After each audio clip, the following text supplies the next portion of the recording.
Ladies and gentlemen, Al Harper, I'm so glad that you're here. And I've got to just share, you're a man that needs no introduction.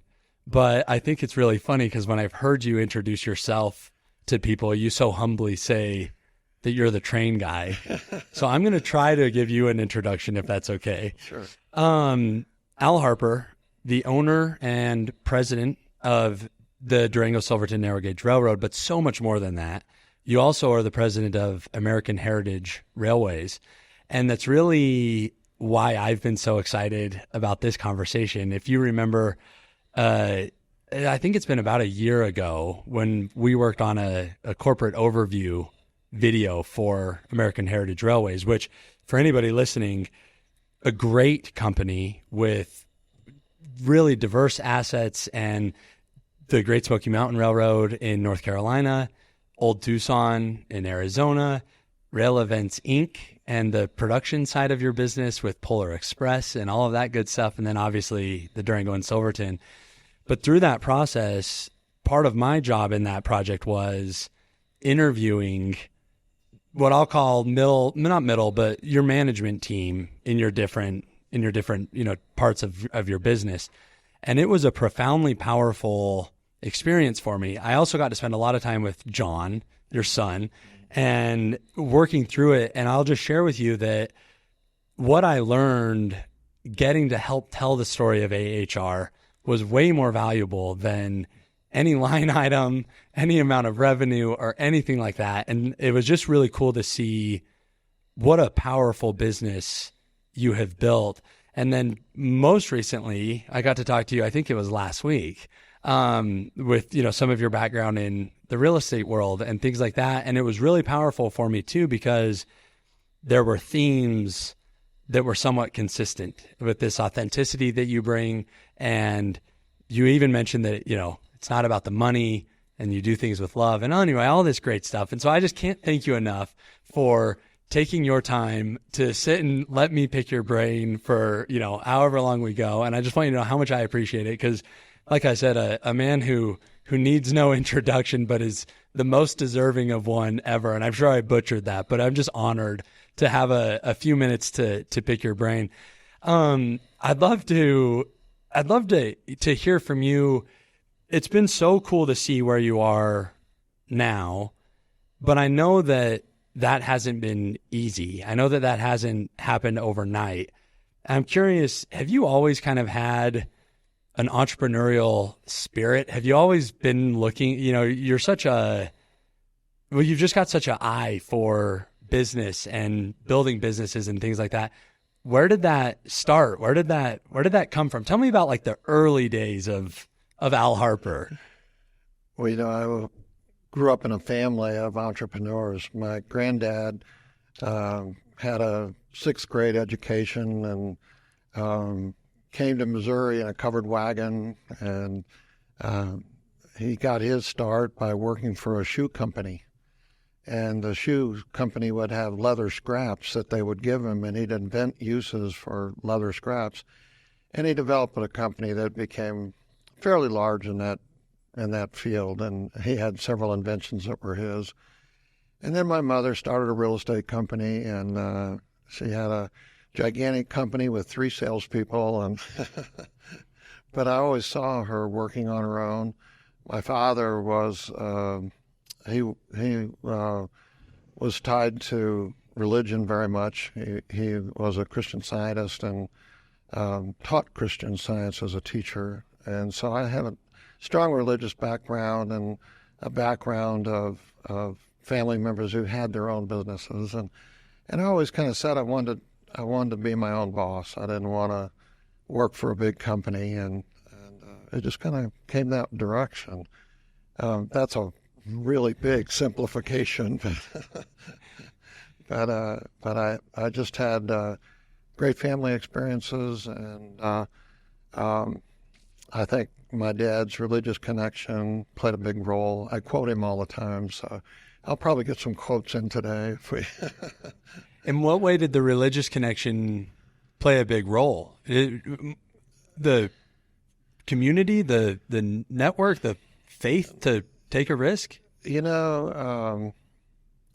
I think the biggest thing, he was a Christian Scientist, and I didn't remain in the religion, but I believe in 80% of it. And I'll tell you the 80% I believe in, that is defining God as love. And so I was taught my whole life to love everything you do.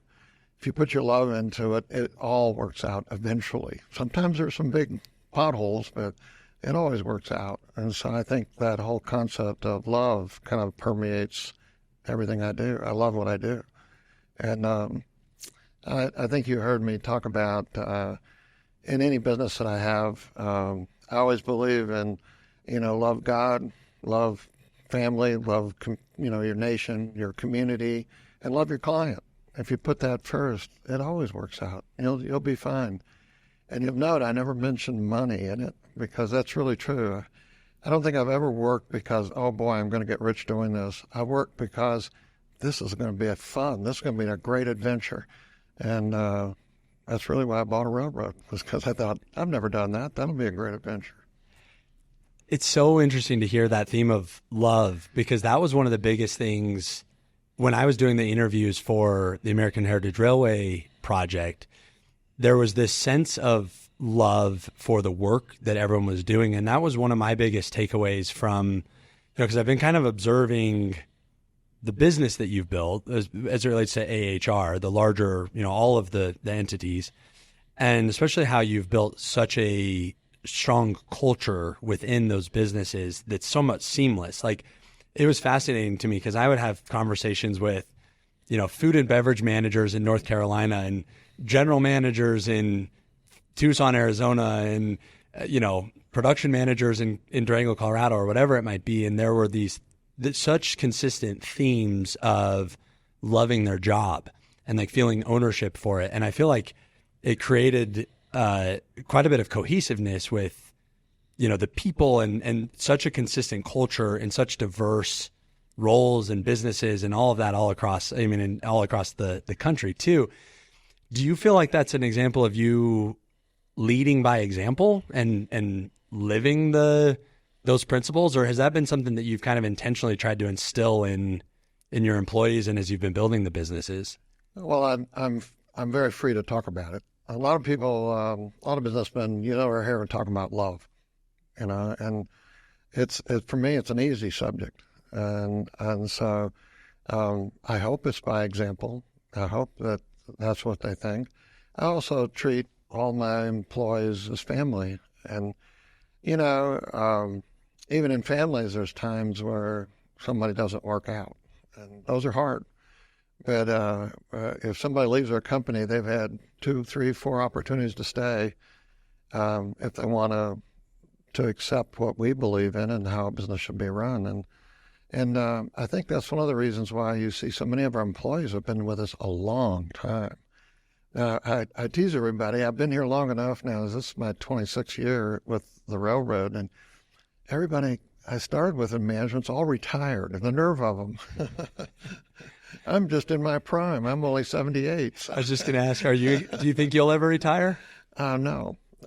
Love it too much? Yeah, but it's totally different now. I think the biggest challenge, my son John, you mentioned his name. John is taking over the day-to-day operation. I tease everybody. I use this all the time. He's younger, better looking, stronger, better educated, has more energy, and it really makes me mad. But he's the right guy for now. I think I was the right person to take over this railroad from Charlie Bradshaw and from a corporate entity that had it for a year, because they were. Charlie was very much. He wanted it only to be like it was in 1882, and the corporate entity came in, and everything was corporate, and that's just not me. I'm community, and so I came in and changed that whole feeling that the railroad wasn't this entity out here. The railroad was your neighbor. Your neighbor was your partner in the economy here of Durango, and so we've really reached out to every charity, every entity. And that's pretty close to being true. I don't think I ever turned anybody totally down that wants a donation. It may not be as much as they'd like, but I try to always help everybody. And, typical year, we'll have made a donation to over 250 organizations in a typical year. Wow. So it's not unusual. And of course, we have entities all over, so it's pretty easy to get to that number pretty fast. But I think that's important, is giving to the community. And now you guys hear my quotes from my dad. You're never impoverished by giving. You're never made poor by sharing what you have. And so we do that sharing, and we try to make sure that we share with the community, we share with our employees, that we're all in this together, and together we make it successful. And I think a lot of businesses in Durango do that, and I think that's why this community is so strong. And I'm excited about being here. I love that. We've got one of our core philosophies here is a belief that givers gain. So, we believe that if we add value, help other businesses grow, that's how we'll grow. We focus on, their growth and their marketing and all of that is good stuff. So that resonates with me in a huge way, that you'll never be impoverished by giving. I love that. I'm curious because I can tell how sincere that is. And, that comes from that you truly believe that. I have to believe, though, in your early days, pre-railroad, your early entrepreneur journey, that you weren't necessarily always in the position that you are now to give. Has that always been a belief of yours, to not worry about the money, create the community, spread the love? Like, how did you, because at some point you also have to, especially in the early days, you also have to build a business. How do you balance how did you balance the two? Well, I think first of all, starting a new business certainly is a financial challenge. And even in the periods of growth that I had, there were times when there were huge setbacks. And, but there's a couple of points to it. Back to my dad. My dad said that the greatest prayer you can ever have is to be thankful. And he said that even in the worst circumstance, there's always something to be thankful about. And it may be as little as, don't do that again. I'm grateful I learned that lesson. So there's always something to be gained in tough times and in the beginning when you don't have a lot of money. But even when you don't have a lot of money, there's ways to give. And a lot of it in the early days was volunteer time. I many an auction I went and helped the auctioneer, or sold posters, or helped the Girl Scouts sell cookies. That's just part of it. And of course, as you become more established, you're able to do a little more financially for people. And with the railroad, we have a product that we can share. A lot of people, ask us for tickets that they can auction or that they can sell. And we've done as much as give 2 complete cars for them to sell. Wow. It's a way that they can use those, and 2 cars would be about 80 seats. They can use those 80 seats as an income or as a reward for their organization. So it's nice that the railroad has that ability to do that. And so I think sharing and giving has always been a part of what I do. Certainly nowadays it's a lot easier financially to do certain types of giving, but I always gave of myself to whatever I was doing in the community. Yeah. So. Yeah, I love that. Has that been, when you look back, and I know you're not done and you're far from you're never going to retire, but when you look back on, all of the successes, we talked about last week, selling your real estate brokerage, which helped you, purchase the train. And I'm sure there's been many other, monumental ones. But when you look back at all of these things that have happened, if you had to pick one or two that you're the most proud of, what would it be?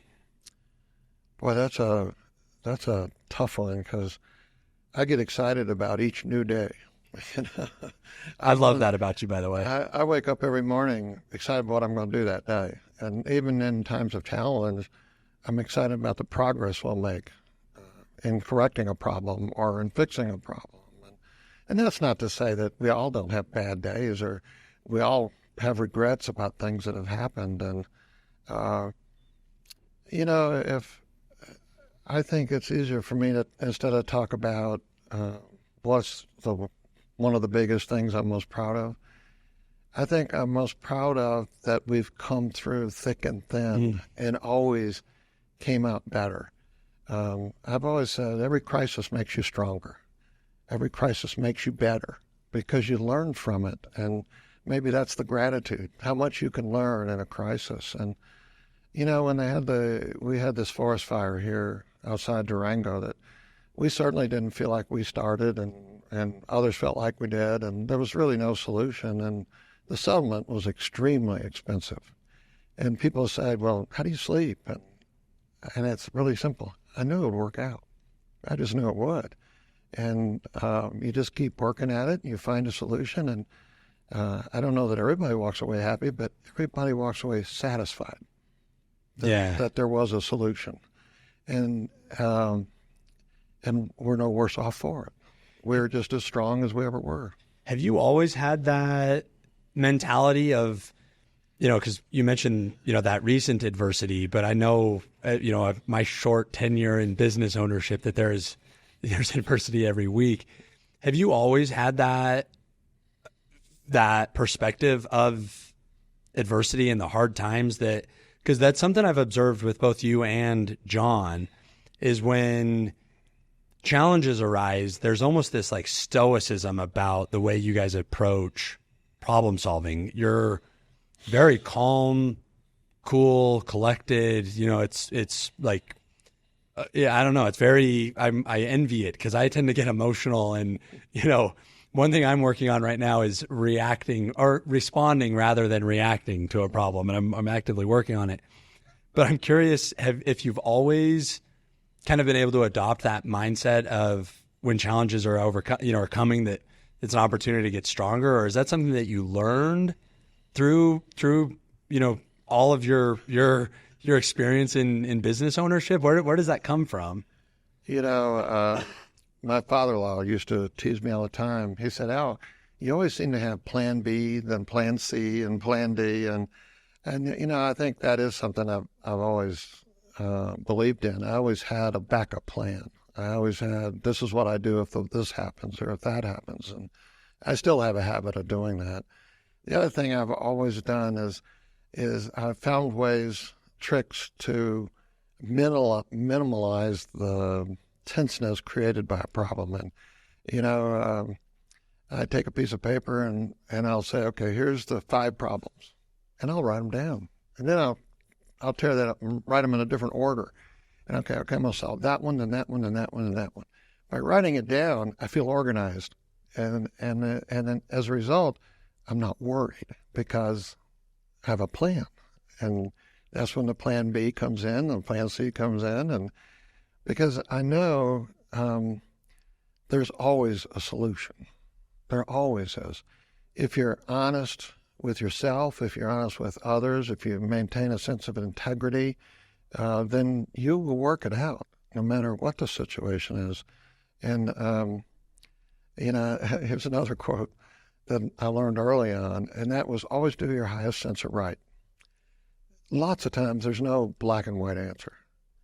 But if you say, I'm going to do the highest sense of right in this situation, it maybe it'll cost me money, but it gets us behind it. It just gets it over with. Then you're thinking all positive. And so do your highest sense of right in every relationship, whether it's business or family or any kind of interaction with people. Do your highest sense of right for everybody. Doesn't always make everybody happy, but if you feel like you're doing what's right, and I mean that morally and ethically, if you're doing what your highest sense of right is, you're going to come out just fine. Yeah. Just fine. It's so refreshing to hear, a man in your position having philosophies like that, because, there's this perception that the business world is so cutthroat and, you've got to move fast and be willing to, step on toes to climb the ladder or whatever. There's all these, and I subscribe to that belief in a very powerful way of like trusting that if we do what's right with the people around us, to your point, whether it's professional or personal or relationships or whatever it might be, that it'll come back tenfold. I think the challenge is sometimes it doesn't happen, linearly. Sometimes you've got to feel the sting before it comes back. But I got to share with you how refreshing it is to hear. And that's what's been so cool as I've learned more about what you've built with American Heritage Railways is that you have all of these different entities, and it seems like it's been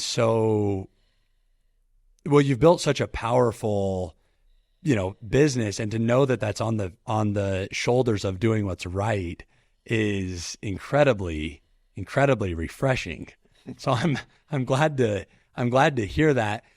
A question as it relates to American Heritage Railways, because it's been cool to see, you'd mentioned the different entities and things like that. What's your approach to growth? And, how are you being strategic with your business and how it's evolving? And I heard a story, you'll have to tell me if this is a true story or not, but I heard a story, I think it was through that project, that at one point, nobody had the licensing rights to the Polar Express. And as the story goes, at least, you sent some employees to California to, I believe, the Warner Brothers offices, their corporate headquarters or something, with no meeting, no appointment. And the way the story was told to me is you essentially sent them with one-way tickets and said, come back after. I'd love to hear, because that's such first of all, a great story of, assuming it's true, your approach to growth and the business and taking risks and things like that. But how did you identify that was an opportunity? And then how were you willing to, go after that? Because I feel like that translates to so many of the other, growth areas that you've experienced. It's primarily true. True enough. There was a company doing a train event program called Thomas the Train or Thomas the Tank. It was a cartoon. I bought the railroad in North Carolina. They were doing it. And I saw that in 2 weeks' time, they attracted 25,000 people. It was grandma, grandpa, mom, and dad wanting to bring their kids to a great event. And so I thought that was really cool. And so we brought Thomas out here to Durango and did it. But then I saw the way that was run, the people that controlled Thomas got all the profit. The railroads took all the risk and just got a tiny bit of the profit. And I just thought I could do better than that if I had a brand. And so I started looking for a brand to start our own business. I first went to the Little Engine That Could, the I Think I Can train. And I liked it because, of all people, Dolly Parton was pushing that at a reading program. And I wrote to the Golden Books people, and we contacted them, and Universal Studios had control of the story. And they said they were going to do a TV show like Thomas the Train, and they were going to do a movie, and they'd give me the rights. And so I actually went out and built that engine, the Little Engine That Could. And it sits in a park out in North Carolina. And Universal never made the show and didn't do the movie after I spent $320,000 building that engine. So that was a setback. But then, and then we did the Lone Ranger, and then we did Worldwide Peanuts, Charlie Brown and Snoopy, and that worked out nice. And we still do some of those shows. But then that movie, Polar Express, came out. And, we thought that's the ideal one because that's such a iconic holiday that everybody celebrates. Doesn't matter your background. You're going to celebrate that Christmas holiday. And so I did send people out, and they wouldn't talk to them. And they came back and said, nobody talked to us. I sent them out again and tried again. And again, they said, you're just a little company in Durango, and we don't have any faith that you'll be able to do it. So the third time I said, you go out there and you sit in that lobby till somebody comes out and talks to you and gives us a chance. And finally somebody came out and they announced to my representative that was there that it would be $250,000 to get the rights. And he calls me up, and he said, my representative calls me up and says, they want $250,000. I said, do you have a personal check? And he said, yeah. I said, I'll back it. Offer it to him.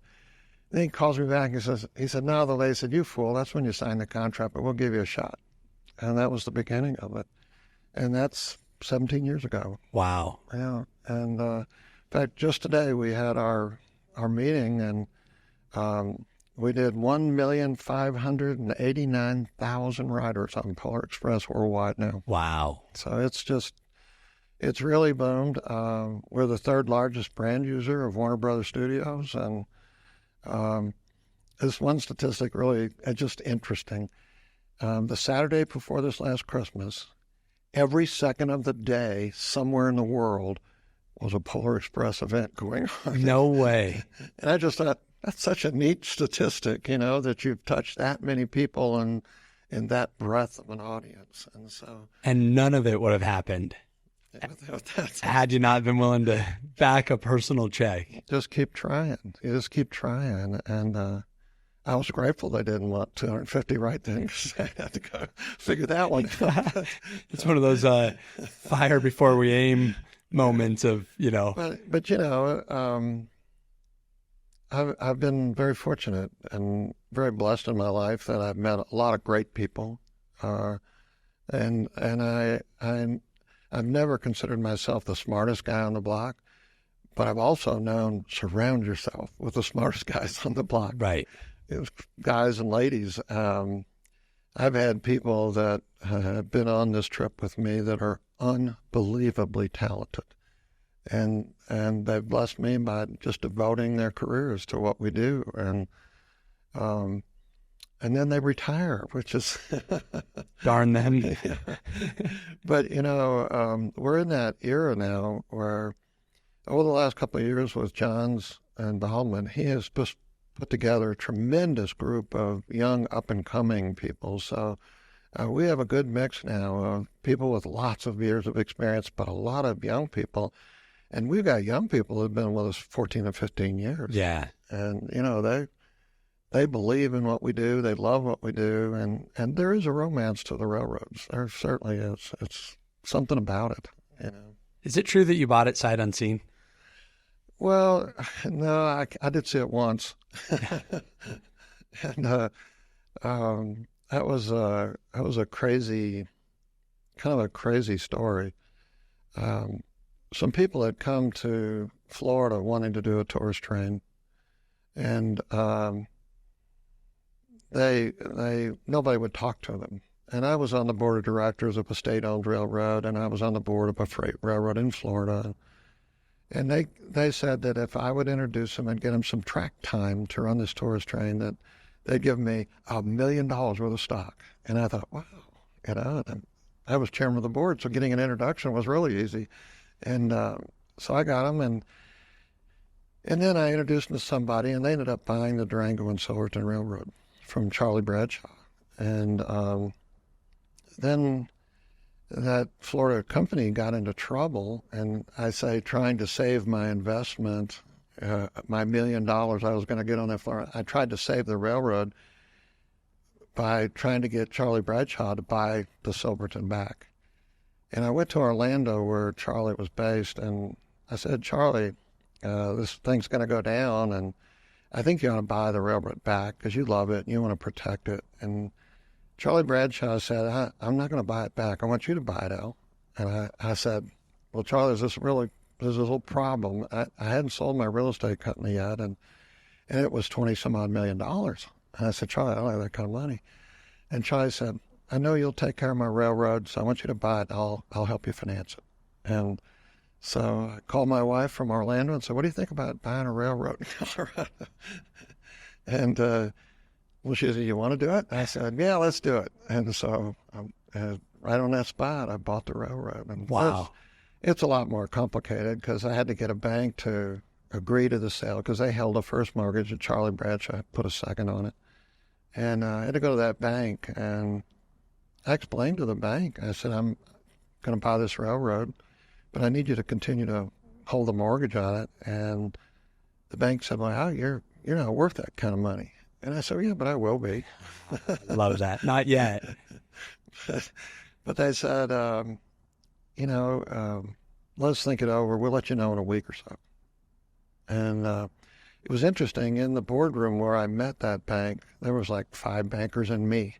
There was a picture of the railroad because Charlie Bradshaw had financed it with them. And there was a picture of the railroad. And they said, okay, well, we'll get back to you in a week or so. I left the boardroom, got in my car. I got a phone call in my car as I was paying the parking. It said, you're approved. No way. That was a funny day. I called my wife and said, well, we just bought a railroad. Now what? And then it was, just things in life. Warren Buffett's company, Home Services, showed up, said that we want to buy your real estate company. And we had a good real estate company. We had bought this little company. 4 of us went together. I used all the money on my credit cards to come up with my share. And we bought it. And then 2 of us bought two of the people out. And we took that company from 30 people doing 60 million in gross sales to 850 doing 4 billion in sales. And Warren Buffett bought it. That's when I really had enough money to make this railroad grow and to buy the railroad out in North Carolina. But even after that, there's challenges. And, yeah. I think I've faced them all at one time or another. I haven't had an earthquake yet, but I've had, knock on wood, I've had things destroyed in floods, and I've had the fires and COVID. Yeah, we've gone through it all. And then I had times when, honestly, I was too cocky. I sold that real estate company, so I had a lot of money for a while. And of course, I paid Bradshaw off. But then I had people coming to me and say, Al, you don't need to put money in, just give us your guarantee. And I guaranteed a couple of projects for friends. And they went under and left me holding the bag. Mm-hmm. And one was for about $10 million, and another one was for, I don't know, 5 or 6. And those were tough. Those were scary. They were really scary. And because even though I had made a lot of money, I didn't have $10 million to suddenly throw at it. And so I went and met with the bank about the one with the $10 million guarantee on it. I said, look, we'll work this out. I want to tell you that I'm honest, and I'll get you paid. I said, I don't know how yet, but I'm working on it. I went back to Miami, where my office was at that time, and I wrote a check for $50,000, and I sent it to that banker. And I said, I know you didn't ask for any money, but here's $50,000 in good faith, just to let you know I'm serious. We're going to work it out. He calls me up and he said, in all his 30 years in banking, he never had anybody ever do that. He said, you're right, we'll work it out. And they wrote off $8 million in debt. Wow. Then I got shocked, and the IRS said that $8 million was income. Of course. And they bunch of taxes for it. That's one will never work out, the IRS. Yeah. So when all those, because the $10 million one, and when we were in North Carolina, John shared a story with me somewhat similar. It may have been the same story of some partnerships and being left kind of holding the bag. And you also shared a story of Thomas the Tank and the $300,000 investment there and all of that. I'm curious because again, I'm very new to the business ownership world, but I feel like a lot of where my success has come from has been a willingness to take the risk and like hard charge, trust that it's going to work out. When you have those big setbacks, does it shake your confidence? Like, does it make you, has there been a tendency or a chance that has made you a little more conservative, or have you always been like, I'm still, because I know for American Heritage Railways to grow the way it has, you've had to take tremendous amount of risk, some of which has worked out, some of which hasn't. But the ones that haven't, how has that changed how you look at the next one? And has it shaken your confidence, or have you just known that that's part of the process, part of the journey? Well, as I've explained to my wife during some of those tough times, and you should understand that life is a motion picture, not a still shot. And any good motion picture is going to have its ups and downs. And the downs are just introductions to the next up. I like it. I really believe in life as a motion picture. So I've never had any of them scare me to the point of saying, I give up, I quit. No, it's just a spark to me. And I'm back to my plan A, plan B, plan C. How do I get through it? And I think a lot of it is just like that banker. He'd never had anybody just send him a payment for no reason. And it's because I wanted people to trust me.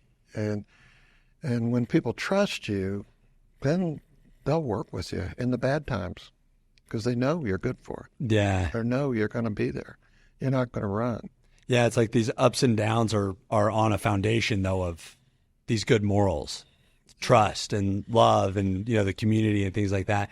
I'm training right now for a 100-mile ultra run, and I've been thinking about how that relates to business and really life. It's like, I know for a fact it's going to get hard. Yeah. Like that's a certainty. I know that that's going to happen. And taking that mindset into building a business or a marriage or life or raising kids or whatever it might be, I think sometimes if we know that, to your point, it's a motion picture, there's going to be adversity, there's going to be the downs so that the ups can come, can kind of help you just know that how foolish would we be to think that this is all going to go perfectly all of the time? It's simply not. So I love hearing. One of the other things that's really important in life, you're gonna meet people that don't treat you right. It's just unfortunate. But I've had a rule is I never burn a bridge. Somebody takes advantage of me financially or isn't quite fair in the way a transaction was supposed to go. I still treat them as a friend. I just remember, don't do business with them. But I don't burn my bridge. Because you never know, things could turn around and they'd come back to you and say, Al, I want to help you with this or help you with that. So it's just not worth creating. I don't need an enemy. So I just keep them as friends. I just know where they are and know the limitations and to be careful. Yeah. So and that happens. I've had that happen numerous times. Oh, I'm sure. I'm so infant into this, and I see, the people want stuff. I mean, a lot of that can kind of happen. I mean, I can't imagine, the discretion that you have to have with how you go into things and all of that. So I have an anecdote or a story that I'm curious if you even remember, but it contributes to why I've been so excited to pick your brain. I went to college with John. We went to Fort Lewis College together. Best I can recall, this was 14 years ago, maybe 13 years ago. John and I had this brilliant idea that we wanted to start a pawn shop. And John said, my dad knows business. We could talk to him about it. He'll give us some advice and whatever. And 14 years ago, John and I sat at your kitchen table in your kitchen, and we gave you this grand idea that we have for purchasing this pawn shop and, doing this whole thing. And I didn't even, the weight of the fact that I was sitting having advice from Al Harper in 2010, was lost on me. I'm, a blind, naive, freshman in college, but here we are. And you redirected us in such a kind and constructive way of and your advice is maybe we start at the flea market and, get some product there and dip our toe in the water before we, lease a building and do all of that. But it was, now that I have the benefit of hindsight, and a little bit of experience and some lessons learned the hard way along the way, it's cool for me to look back and see a few things from that moment. One is that I always have been wanting to be an entrepreneur. And so now when I have the opportunity to work with you and John on a real level. I just appreciate the heck out of it. But I also got to witness the way that you redirected John and I without discouraging us. Like, it was a very, I don't even know, you probably don't even remember it, but it was a very, I could tell that you gave good sound advice that was going to teach us some lessons about what we really wanted to do, but still go try, but in a different way. And this whole thing, which was just so fun for me to see. And now I get to see John's involvement in the company. And I don't know your other children nearly as well as I know John, but I know that I maybe all of your children are involved, or most of them at least, have pretty important positions within American Heritage Railways. Jim, I'm escaping his name right now, in Silverton. Jim, thank you. And anyway, it's been cool to see. But what I'm curious about is, I think sometimes people have this idea that when dad's successful, everyone just kind of gets to come along. But I've seen that is not the case with you and your family by any means. That, John went to school, and I know he's had so many different positions and work and things like that. Anyway, what I'm getting at is I would love to hear your perspective of how your role as a father ties into your role as, a business owner, and when those worlds collide, and how you kind of are managing it, and your perspective on your family's involvement and your responsibilities as the father and and an owner. It's been fun. It's really been fun. I have 6 kids, so that I've worked with in a lot of different ways. Being a dad, being a partner, working with them and the highs and lows. And with this kid, there's always drama. There's always something going on. 3 are connected to the business, and 3 one is a policeman in Longmont, just became a sergeant, just got promoted. And one has been in the real estate business in Miami, although I think she's thinking about moving this way. And another one works remotely for a software company out of Orlando. Oh, interesting. And he lives here. And then there's John running the family business. And John is actually president of all the operating companies now. And I'm chairman and CEO, and my wife, Carol, is the president of the holding company, the American Heritage. And it isn't always easy because with 6 children, they all have different interests, different skills. John is his retention of facts and figures and his energy level and his work ethic is tremendous. And he's the right of all 6 of them that should have been running the family business. Jim is Mr. Personality, and he's got a great work ethic, but he's not one of those that wants to really be into accounting and all the other facets, finance and so forth. But running a hotel and being our representative in Silverton, where we have major investment, we own quite a bit of different things in Silverton, and so that's good for him in that small atmosphere up there. He does a great job. He's really blossomed. I have a daughter who, Melanie, her nickname's Finny. Finny is tied to the company. She's gone through a physical illness that's been long-term, but she's a real confidant of John's, and that's worked out really well. So 3 of them will run the business, and then the other 3, I've taken care of them through other investments and so forth. So one of the things that was important to me as I run along was just to provide for my family long-term. And we've really reached that point where they all are able to pursue their own interests and do what they want. And so that makes me happy. A transition, when, building the initial part of the company, it was really just me and my wife. I always tease people, I have one shareholder, that's my wife, and most nights we sleep together, so it works out. But so it's been my wife has been such a supporter, and in the good times and the bad, she's been right there, and she understood my whole philosophy that I wasn't going to do anything out of fear, that I would always get through these things, and right now we are really, doing just really great. John's leadership this last 2 to 3 years has been tremendous. And, he's a true entrepreneur, and I do remember the pawn shop, and you guys took a wagon to the flea market. I remember going to the flea market, and you had some stuff. We had bought some property that had some stuff left over, and then you went and bought, I don't know, I'm going to call it cheap junk. I was going to say pretty much some Walmart style thing.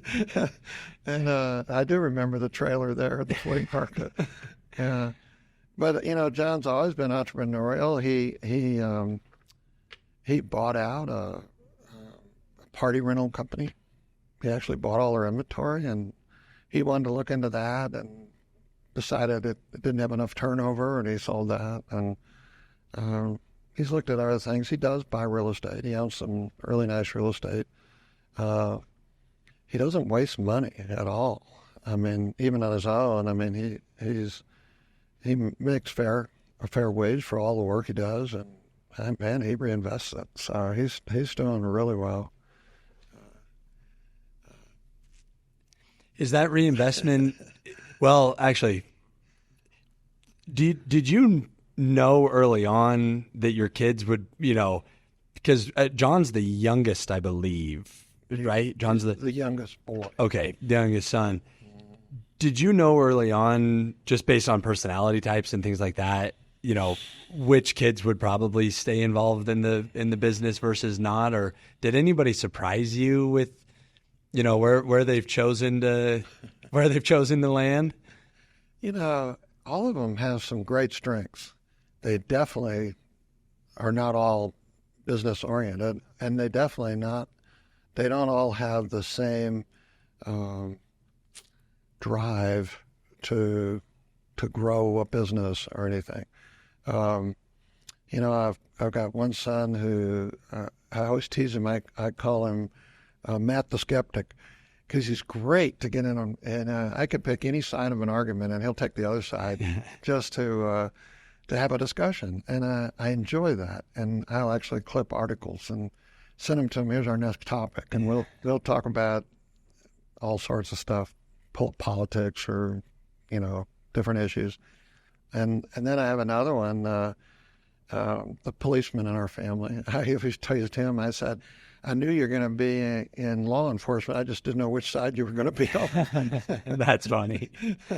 Because he was kind of the one that went to college and partied more than he'd studied, and but he's really taken up law enforcement and doing a great job, and I think he wants to get more into that management side of law enforcement. And then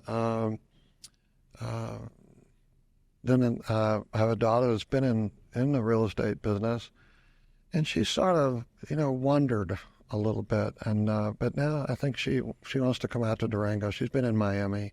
Miami's a tough place. It treated me very well. It's very international, but as a result, it has the same international problems that so many of the big cities have. And so I'm kind of glad she's thinking about coming out here. But she had real estate was her background. And then I told you about Melanie being part of the company, and about Jim and John. Those are the six. Yeah, it's just so cool to see. Their whole podcast could be on nature versus nurture, and 6 kids with same parents but such different personalities and Totally. different career paths. So it's Totally. I don't know if that reassures me as a father or scares me, but at least to know that I'm not in it alone. You mentioned your dad often, and you've even quoted him a few times. I relate to that so much because my dad has been so important with he's my dad. He's been so important with everything, but specifically with my business journey.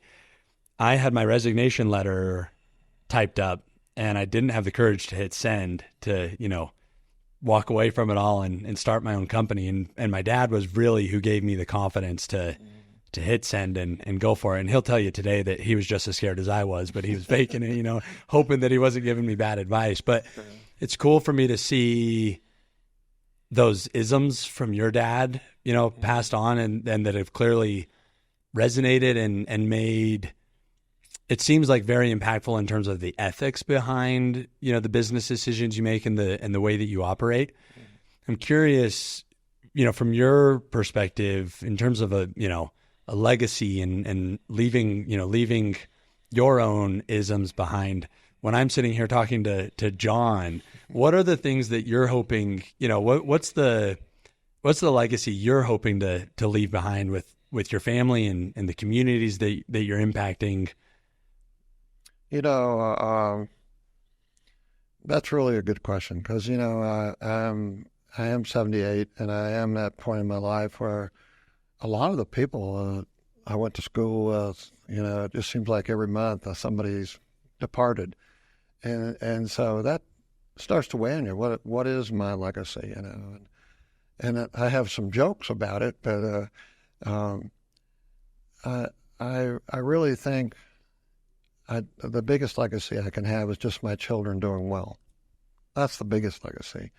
And that doesn't mean, a brass plaque or, but now I'll tell you what I really tell them. The first thing I said is I want a full-scale granite steam locomotive over my grave so that yeah. And I'm kidding, of course. And then the second one is I want a full-size bronze statue of me waving to the train with my chihuahua at my feet as the train pulls out. So those are my legacies. Love it. But no, I really think, the legacy is your family and what they carry on. And you really, I can see it in all of my kids, that they've all taken a part of what I've kind of tried to live by, the rules I've tried to live by, and I see them picking up on that. It's a funny one. I've never been a fan of tattoos, and I don't know, I guess I'm old-fashioned. And so Ethan comes home Christmas, says, "Dad, I got a tattoo. I know you're going to be disappointed." I thought, why would you do that? I don't like tattoos. He rolls up my sleeve, and it says, "Do your highest sense of right." Tattoo. Yeah. So I'm sitting there thinking, well, what do you say? Yeah, that's kind of put me in a dilemma here. But no, I mean, I want the railroads I want to think that we've put the railroads so this beautiful historic treasure will be here forever. I'm hoping that. I'm hoping the museum that we've, that's been a pet project of mine. I was going to say, which is free, by the way. Talk about giving. That was just, I wanted something where the community could come and kids could come and there's something for everybody. And so the museum's important to me. I know when John talks about I'm going to change some things and do this and do that, and most things, right to update and modernize. But then I tell him, museum man, leave that museum alone. So, that'll be in your will. The museum's off limits. But I think any parent's legacy is their kids. That's the legacy. And I want them to do their highest sense of right, and I want them to have, if that's what they choose, to have children, and that'll be their legacy. And, it'll be interesting to see how that develops. I'm proud that my wife and I have been able to provide, for all six. So they have the freedom that many young families don't. That they have the freedom to pursue good things and to do good for themselves and their community. So I'm proud of that. Because, a lot of young families just have to struggle just to survive. And, all my kids have a way to now that they don't have to struggle. But also, it's not a free ride. They got work. Right. Yeah, and it seems, so first of all, if your kids are an indication of your legacy, it's a great one. My interactions with Jim and John most recently, obviously, but anyway, an amazing legacy right there. But you mentioned, the not being a free ride, because one of the things I've observed from I'm trying to emulate, to be totally candid, when I've worked with you guys on a professional level, there is these colliding worlds of an abundance of kindness and friendliness, but simultaneously a very high expectation. And I've loved how John especially has balanced that, and because I'm sure he treats me like, it's business. And I've also seen it with a few other high performers in my life, but this idea, these two realities of kindness, patience, love, all of these good things, but there's also this very high expectation of, I feel like I've got to deliver the best product we can, and if we're agreeing to something, I have to over deliver it and things like that. And I think that's such a delicate balance that you guys have struck. And it seems like that might be a result of parenting, with setting them up for success, that, we have all of these opportunities, but it's not a free ride, and there still are expectations. Is that a safe assumption? Yeah, I do think it is. To expect quality, to expect performance, you don't have to be a jerk. You don't have I love that. You don't have to be unkind. You don't have to be nitpicking. But it doesn't mean, I'm willing to pay a fair price for a service, and I would expect that they want to provide a quality product to me, and if they don't, that'll be the last time we'll do business. Right. And it's not being mean. It's just, I do want people, but I also want to do business with my friends. Yeah. I want people I didn't know that I'm doing business with to become my friend, so that we can rely on each other. And it's like, we'll do an expensive project. Maybe we're looking at doing roofs, $300,000 roof. We'll have some people that did a roof for me, did a good job. But at $300,000, we got 3 bids. Right. As you should. It's just fair. Yeah. I want to know that we got the best price. That's just being a good business person and being wise. It also keeps everybody honest. You don't get taken advantage of if you do it right. I think with kids, and I know my parents, I'm sure I got swatted once or twice growing up, but the greatest thing my parents would do to keep me in line is I didn't want to disappoint them. Yeah. Because if they ever came across that I disappointed them on something, that was crushing to me. And so I'm hoping my kids feel the same way, that I don't need to be threatening or anything. I want them to know that I expect them to do good. High standards. Yeah. I want them to be honest and fair, and I think they really are. We all slip. Anybody that says they don't is not telling you the truth, because we all go through times where I could have done that better, could have handled it better, could have been nicer. That happens. But if your foundation is still doing that high sense right, you'll come through. You'll make it right. Yeah. And I just love that perspective so much, of that the two can happen simultaneously. Yeah. You can have high standards and still be kind. Yeah. I've had people say, Dad, you can be super wealthy if you just took advantage of all the places you had. I didn't care. I didn't care about being super wealthy. I probably never thought of myself as wealthy. I live better now than I ever have in my life, but I don't need a yacht. I looked about here. I don't need an airplane. I don't need all those trappings. I'm very happy to be with my family. My greatest thing is take the whole family out for dinner and I don't even have to talk. Just listen to them all talk and just sit there at the table and hear all the jabbering going on when they're all together. That's a real treat to me. I think I saw, I hope this was you guys, a Christmas picture from this year, I believe, and everyone in still matching pajamas. Yeah. And there, it's you and all of your adult kids, and I don't know everybody in the photo, but it was a pretty powerful one to see. There was depth there because everybody's in the matching pajamas. Everybody, at least for a moment, smiled for the photo, and I know the realities, but what that photograph showed me was that there really is an abundance of love in the Harper family. And that was what it's so cool to see, these different paths, these different personalities, these business successes. Cause I've seen so many times very successful families, not survive that, because it comes with its own set of challenges. And so it's a cool, like, microcosm indicator that there's love there. There's, I'm sure far from perfect. I know that, but everybody participated, everybody gathered for the holiday. I've got to imagine from your seat that's like the coolest thing to see that still happening.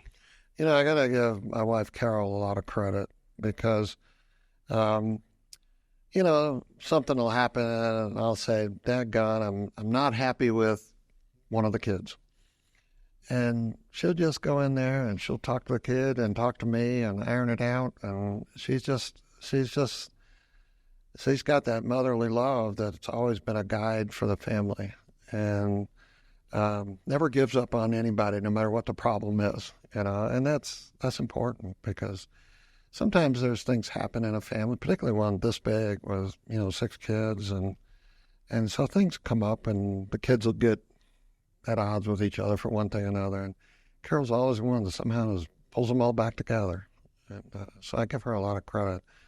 And she's always been there, too, for me, in the good times and the bad. How many women would, when I call them up and say, "I'm going to spend $23.5 million to buy a railroad, and we got to put a second mortgage on the house and our cabin in the woods," and she said, "What do you think? You want to do it?" And I said, "I think I kind of do." And she said, "Okay. How many women will sit there and just risk everything, 100% financed a railroad out in Colorado that she had never seen? She'd never been on it." And so she's really been good about letting me be the entrepreneur and let me do things, and she'll bark at me once in a while. Now she should. Somebody's got to keep my feet on the ground, but and I tease them now. When it was just me running the company, I just kind of made decisions as I went along and kind of did it on what I thought would be the most fun and still reasonable, and now I've got John and her, and I have to go to committee. So I go to committee. Now you have a board. But no, and it's really been fun as we've progressed. We're able to do some really fascinating things that are really giving. And one of the latest is about 2 years ago. There's this little town in the Missouri Ozarks, and we have a home in the woods down there. That's where my granddad had a company, and since I've been going down there since I was 5 or 6, and it's a very poverty area. I always tell the farmers' main cash crop is rocks in their fields. That's just not well to do. Timbering was the main source of any kind of business. And, like so many small towns, they built a highway around the town. Everybody moved out of downtown, and downtown was, half empty. And so about 2 years ago, I went to the family and I said, I want to do something, and I looked at, do we start a business, or what can we do to help that little town? It's smaller today than it was when I was growing up. Wow. It's typical rural towns. People just leaving, there's not jobs. And so I said, well, we can't start a business. Let's go in and buy these abandoned buildings and fix them and give people cheap rent, and let's fill up downtown. So we bought 8 buildings in downtown Doniphan, Missouri. Wow. And we have 11 tenants now, fully occupied. we lit up the buildings, we outlined all the buildings in lights, we put new roofs and air conditioning and plumbing. They'd been abandoned for 50 years. And it's amazing now. It's the heart of the community. And we have restaurants and boutiques and candy stores and quilting shops. And it's just brought this little town back to life again. And that's kind of neat to be able to do that, you know. And we didn't use any financing. We just took our own money. And for that little town, that was a big chunk of money. Wow. And I'm really excited about it. In fact, Sunday I'm heading down there just to see the last building is just being finished. And it makes me feel good to see that town lit up. And it is the heart of all the activity now. And it was abandoned. So I'm really excited about it. That's somewhat of a legacy there, by the way. Well, you know, I said to John, well, we've accomplished what we want to do. We got downtown going and all. Do we want to sell it? And, you know, I was really pleased. John said, no, let's just keep it. It's just part of us now. When we go there, the house is just part of us. We'll just keep it. So I'm real happy with that. And, you know, John said something else to me. Should have been my dad, but in this case was John. Somebody was talking to me, and they said, well, you did such and such. And I said, yeah, I was really lucky that worked out. And John said, no, Dad, you're not lucky, you're blessed. And I thought, coming from John, he's got the spirit. John's got it. He understands me. And he's a lot more, with his technology basis and his ability to analyze things so quickly with computers. Me, it was hours with yellow pads and calculators. And he can do in minutes what it took me hours. But he understands a true entrepreneur experience. And he understands not everything is done just because of the dollar sign. It's done because what an opportunity. You know, our company, we like to say, is based on 3 legs to a stool. It started out preservation. And then it was education. And we figured out to make preservation and education prosper, we needed to be entertainers. And so we're preservationists, we're educators, we're entertainers. And those 3 support each other. And that's how this will live forever. We don't need charity. We don't need tax support. We want them to stand on their own. And that's why, you know, we have the railroads, we have the entertainment company, we got the Broadway production company, and we have the movie studio in Tucson, and we have a horse farm. That's our latest one. And, you know, preserving this historic aura of the West here in this area is really important. And so I'm excited about the plans that John's developing with his team for Tucson Ranch, which is the name of our ranch. We're going to do a West experience for people to visit. The movie studio, you know, we said 3 years to break even, and we're probably on that schedule. We had 100,000 visitors our first year. Wow. Which is good. So it's all part of this wonderful experience that's American heritage. And I'm just pleased that John has that spirit and has that, you know, I don't want him to burn out because he works hard. He just morning, noon, and night, and he travels a lot. I keep telling John, you need a really good girlfriend. You need somebody to distract you from all this. Right. But he understands, you know, that I support Fort Lewis College and support their athletic and all the departments of business school. John's on the business school's advisory team, and John is real active with the Economic Alliance. And so we try to make sure that, you know, we have our hands on the pulse of what's going on. And then,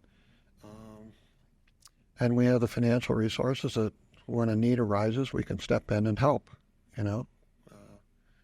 I don't want to be known as just, you know, just a soft touch for anybody. I want them to show me your mission, show me you're doing it right, and I'll support you, you know, to the best of our ability. It's kind of interesting too.